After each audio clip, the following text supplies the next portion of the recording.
Қазақ тілі 90-дық жиынтық бағалау. Бірінші тапсырма оқылым. Мәтінді түсініп оқы. Тапсырмаларды орында.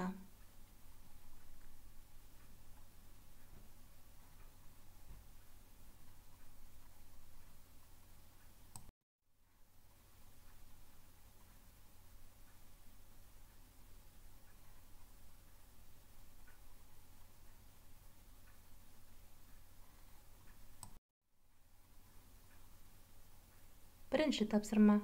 Мәтінге ат қой. Екінші тапсырма.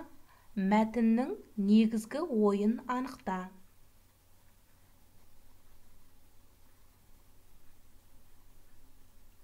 Екінші тапсырма. Кестені толтыр.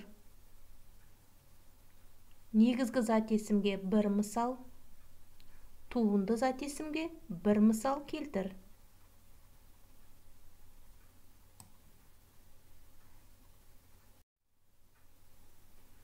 Негізгі сын есімге бір мысал жаз, туынды сын есімге бір мысал жаз. Негізгі етістікке бір мысал келтір, туынды етістікке бір мысал келтір. Есептік сан есімге бір мысал жазасың, реттік сан есімге бір мысал жазасың.